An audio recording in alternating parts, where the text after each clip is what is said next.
Good to have Shabbos, everyone. Shabbos Ki Sisah, of course, Shabbos Purim. So it's brought down in the Gemara, B'mida she'adam moided in oisai. As a person measures, the same measurement as a person gives or does or behaves, is how Hashem behaves back to that person. And it's brought down with regard to the Megillah. We know the minhag is that the main part of the when it comes to the part of Achashverosh not being able to sleep at night and gets asked to call in for the books of his past endeavors, Divrei Hayamim, and he finds a story of how Mordechai saved his life, and that's how things turned away from Haman and towards the Jewish people.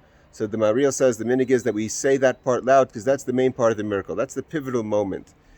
The Rebbe asks in the Mimer that we learned this week, so why is that the main part of the Mimer, of the miracle? Really, the part of the miracle is before that, when Esther goes and fasts, and the Jewish people fast with her, and she prepares herself to go to the king. That's the main effort of the story. Why is it Achashverosh not being able to sleep? And it's brought down. Chassidus says this all the time, that Achashverosh, the Gemara really says, but Chassidus emphasizes this idea that Achashverosh is referring to Hashem, and Nadash Nas HaMelech, that the king wakes up, is referring to Hashem.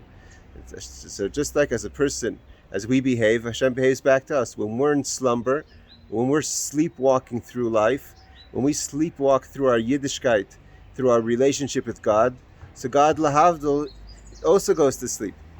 What's the difference when a person's asleep and a person's awake? When a person's asleep, so all their koiches, all their abilities, their different specialties that they have within themselves, the ability to see something, to hear something, to understand something, to feel something, to communicate something, each koiches is running at its full, proper, organized way, and they don't get mixed up because you have a consciousness, you're awake.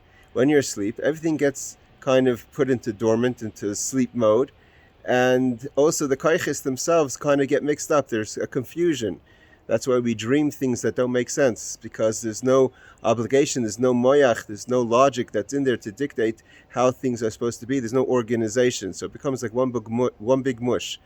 So when that happens in our life, when we're slumbering, what's that mean? When a person is sleepwalking through life, there's no chayas, there's no vitality in our avoida, there's no excitement in our avoida, there's no excitement to wake up in the morning, there's no excitement to go to sleep at night, to do our accomplishments, to go and make a dir b'tachtonim, a resting place for Hashem in this world. When we sleepwalk through life, so Hashem Havla goes to sleep. And in our details, it means that when we have these contradictions, like a dream, you believe in Hashem, but you don't really have proper bitachon. You're full of anxieties. When you daven, and then you go out to the world, and as if you never daven. There's a mix-up of things. It's not organized. All of a sudden, you turn on the light, you wake up, you realize it's all a dream. Like we learned before, Hayinu Kecholmim, the whole Golus, we were like dreaming. So then Hashem is dreaming, and His ability to help us is not in a formulated plan, because all the koiches, all God's strengths are not organized. But when He wakes up, and Hashem wakes up, Nadash Nas HaMelech, and what wakes Hashem up? So the Jewish people, taka, fasting. And the idea, the Rebbe says, Iker Shal Nes. Nes also means like Haramas Nes, when you elevate, when a person puts up their sail, you're ready to start moving. The boat's ready to start going. The Jewish people, the Iker of the Nes, the Iker of the sail of the Jewish people, we made movement. We elevated ourselves out of the reality of the world. So that's what wakes Hashem up. And here the Rebbe says an amazing idea. And that's why we don't just start reading the Megillah from the miracle part or from the real bad part. We start all the way from the beginning. Vahib me'ach Hashverosh, the meal, etc., etc. Not just to give us a scope of the story, but to show how the entirety of the story is really a miracle from Hashem. Hashem wants to wake us up sometimes, so we have to go through difficulty sometimes in order to understand that there's a necessity to wake up. We've been sleepwalking, we have to be alive, we have to be Haramas Nes, lift up our sail, sail through life in a positive way.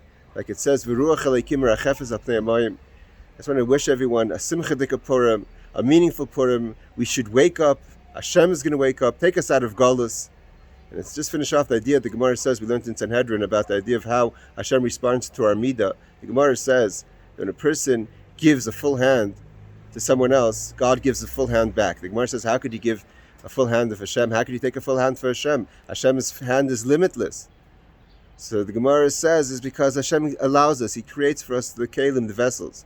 But in order to do that, if you're going to take out, if everything you do with someone else is in a measured way, so God measures his response. Even if you do something little, but it's just sticking your hand in your pocket and taking out whatever's there, sticking out your hand inside your ability to engage in someone without calculations, without measurements, without saying I've already given too much time, I've worked too hard, that's now I need time for myself. When you go out of measurement to limitations, then Hashem Midah Keneged, God gives you the full hand. Kol Paishet Yad, and Purim, we put out a hand to God to give us, we ask Hashem to give us a full hand. Give a full hand, you'll get back a full hand. We'll be Zeichu with the coming Mashiach from here, Good Shabbos, Happy Purim.